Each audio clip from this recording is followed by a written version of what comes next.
Well, my G35 sprung a leak in the radiator, right up about in this area. This is the top. Actually, nope, over here near the filler. So this is the top, and the front would be the bottom here.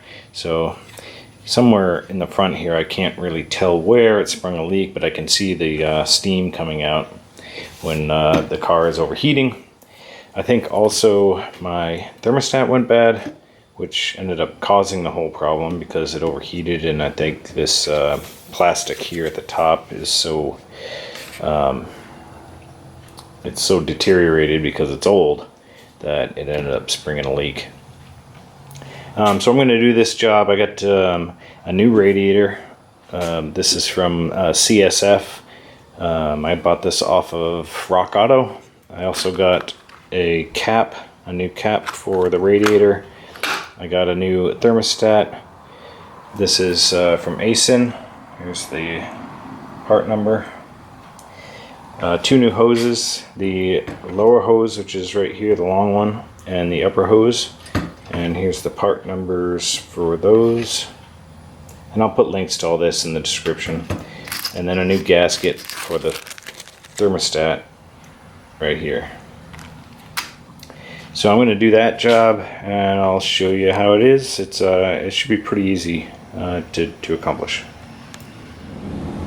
Okay, so this radiator that I bought, even though it says that it's for the manual transmission for a 2003 Infiniti G35, it's not actually for the car that I specified. So these ports right here, there's one on this side and one right here. I believe they're for the automatic transmission cooler, if you have an automatic. But I don't, this part specified it was for a manual transmission, but either that or it's just interchangeable, but it didn't come with the plugs for these ports. So what I had to do, good thing I had this already at my house, but I bought a bunch of these little caps. These are just rubber caps, and just found the one that fit over that port, and then used a worm gear clamp, put that on there and clamped it down. And so now those are both blocked off because you don't need them for the manual transmission, or at least not for the 2003 manual transmission.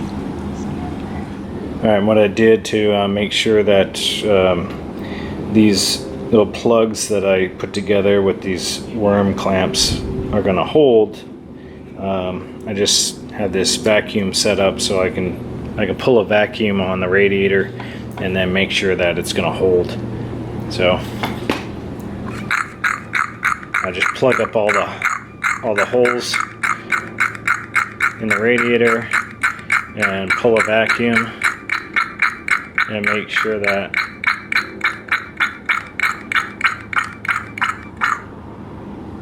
it stays.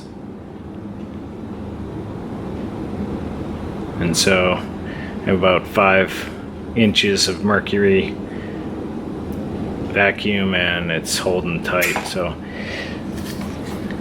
I think my solution, you could also take these off.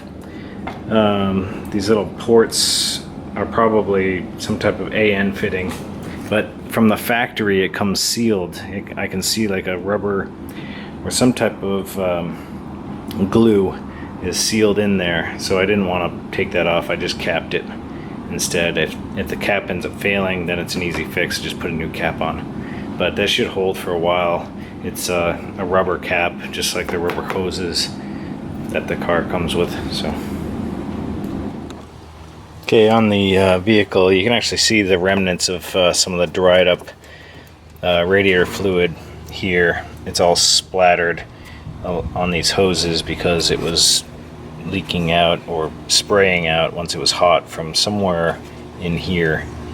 One of these plastic pieces corroded and cracked, and then it started spraying out. So overview of what we're going to do here is we're going to disconnect all of the rubber hoses. You got one up here that goes to the reservoir, the top hose, which I have a new one for, the bottom hose down there, which I'll show you from underneath.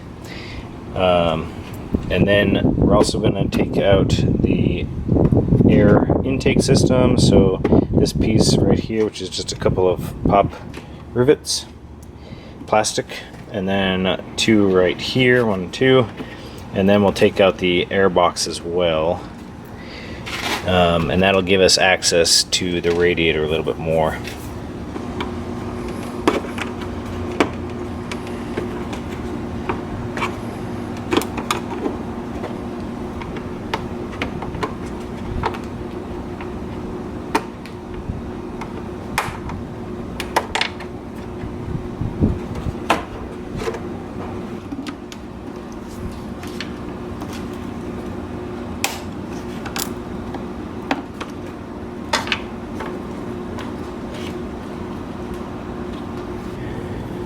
To make the front of the air box easier to get off, there's a 10 millimeter or a Phillips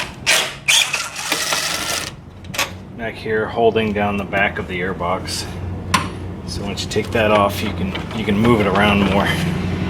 Okay, next I'm just going to remove this little finger clamp here and remove this hose and set it aside.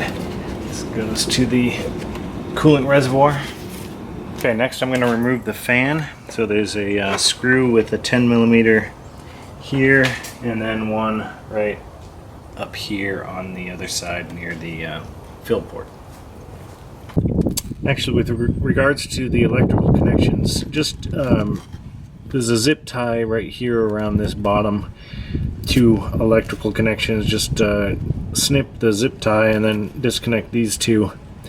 They're the same type of connectors you push in on this part of the connector, and then you pull it straight out.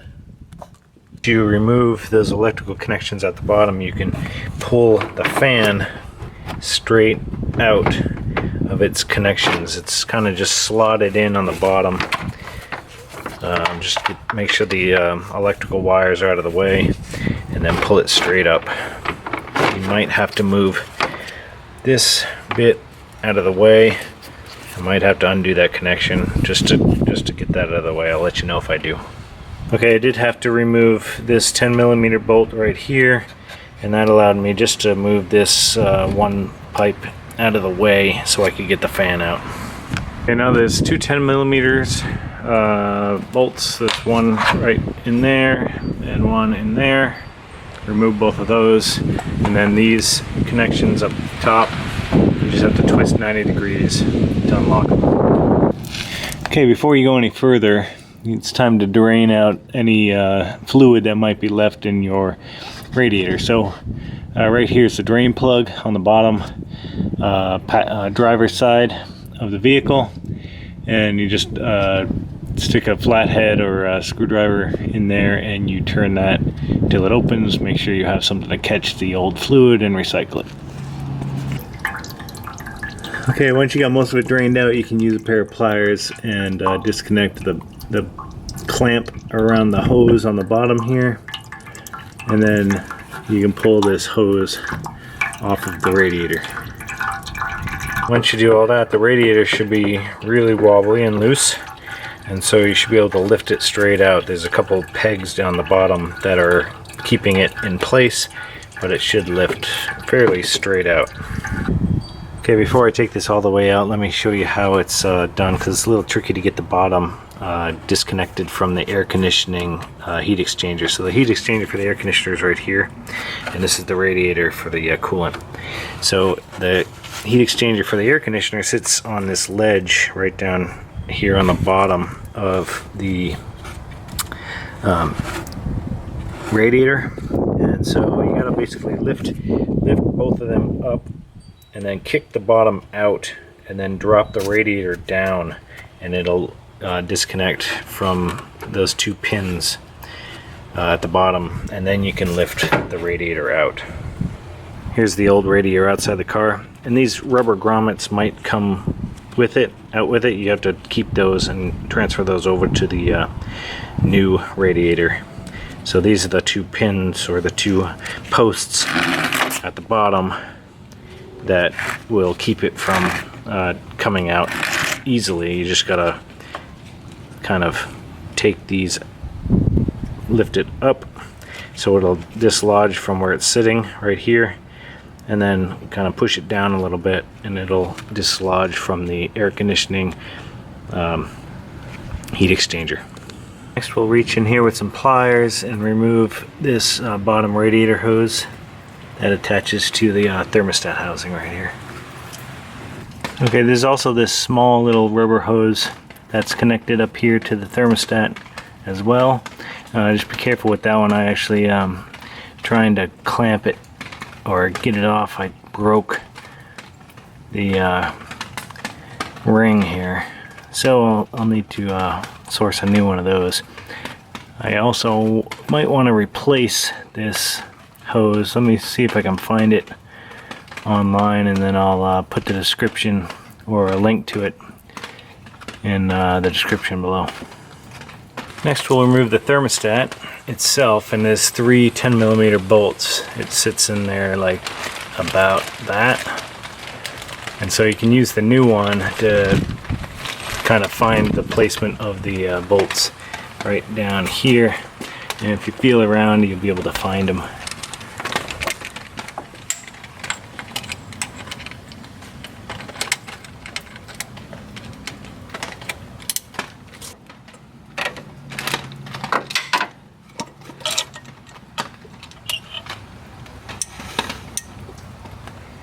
And there it is.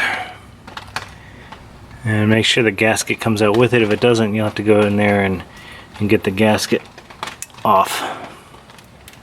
Okay, if you get the after you get the gasket off, just make sure that you get the whole thing off. It isn't partially stuck to down here on the mating surface. And with the thermostat off, I'm going to flush the engine. I got a gallon of distilled water here, and I turned the lower hose, I connected it, or just attached it to the upper port here, and I'm just going to flush a bunch of distilled water through there and let it run out through the open thermostat housing. Make sure you catch it in a pan down below. When you're putting a new thermostat in, the gasket can only go on one way, so don't worry about that. You just line it up with the holes and use a couple of the bolts to make sure the gasket stays in the proper place as you're pushing it onto the car. And the tightening torque on these 3 10mm bolts is 75 to 95 inch-pounds. Okay, next we'll attach the oil cooler hose to the thermostat housing by just pressing it into place. And then down here on this bottom connection, which you probably can't see very well, and just press those into place and then secure the clamps. Okay, when it's time to transfer over the new radiator, make sure you have these rubber grommets. There's 2 on the bottom and 2 on the top. Well, that one's on there already, but it's right here on that top post, and there's one on the other side right there. Either side of the air conditioning heat exchanger, there's a tab on the bottom. I can feel it down here with my finger, and then over here there's another one. So you can feel those tabs, and those need to slot into the tabs of the radiator. On the radiator, these are the tabs where those pieces from the air conditioning heat exchanger need to slot into, and it sits kind of on this shelf. Under the vehicle, you need to get this tab here from the air conditioning heat exchanger into the slot of the radiator, and it's a little bit difficult because the ones on the aftermarket radiator line up really close, but you might need to move them a millimeter or so. These tabs can move and so you have to kind of wiggle them around a little bit to get them to slot in there. Okay, now that that's in, these rubber grommets need to go up and then into this hole right here. So you just have to push both units up together and then engage the rubber grommets from the radiator into that hole right there. Once you push the whole unit up, this rubber grommet will sit inside of this hole, like I said, and that's the same for both sides right there. On the top, use a 10mm with the 2 bolts that came out and tighten up these 2 bolts in these holes. That'll hold the radiators together. This aftermarket radiator seems to sit a little lower than the factory one, so in order to get this rubber grommet here to be up high enough to engage with this locking mechanism to hold it all in place, I had to put a couple of shims underneath the bottom part, and I'll show you that. So this is where that rubber grommet comes through right here, and then up here on top of the rubber grommet, in between the rubber grommet and the bottom of the radiator, I put 2 rubber shims, which are actually for a hose. They're the gaskets for a hose, and I think I got them at Lowe's or Home Depot. Here's what the hose gasket looks like, and again, I think I got this at Lowe's or Home Depot. Next, I slid the bottom hose onto the thermostat, and it tightened up the clamp right there. Next, we'll put the fan into place, and these tabs at the bottom have to slot into the holes down here. And also, there's a wire loom that needs to be connected, so I put this zip tie set up so I can reconnect. This is a wire tie that I had broken off to get it up out of the car. Okay, once you get the fan in place, then you would just attach the 2 screws at the top. When you're connecting the fan shroud, make sure that you get these tabs aligned here on both sides.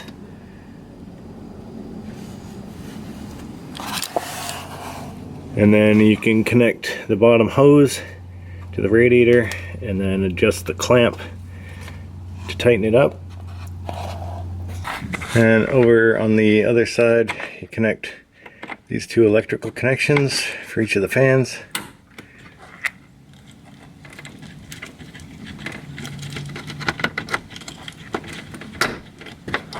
And then you can zip tie these this fan back to this position.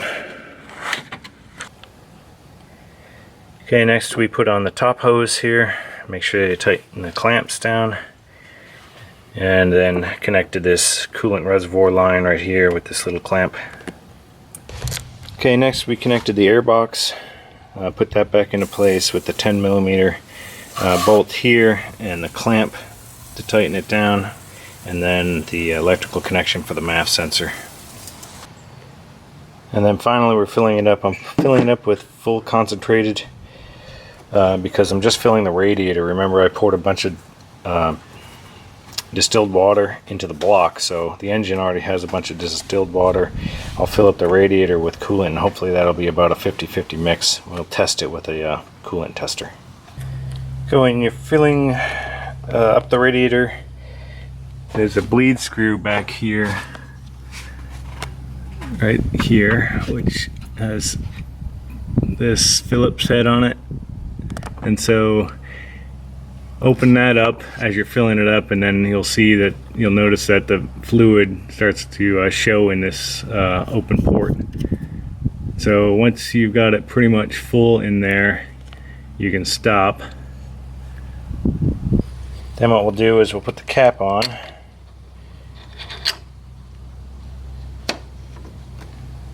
Here. Put my hand around the hose here and squeeze it until I see all the air gone from there, and then we'll put that plug back on. Your reservoir with your 50-50 mix, and you're all done. Okay, now turn the car on and we'll make sure that it gets up to temperature correctly and that the fans kick on and that the hot air inside the vehicle works as well. And also make sure there's no leaks, obviously. You can keep an eye on the thermostat temperature. Once it gets to about 170, 175, then the thermostat or the valve should open up and allow the coolant to go through the radiator. So your cap here will feel kind of cold or just lukewarm to the touch until the thermostat opens up and radiator fluid is allowed to flow through the entire system. But this upper hose here will be hot until that happens. Because basically the system is being plugged up by your thermostat down there and it's not allowing the fluid to flow through. It's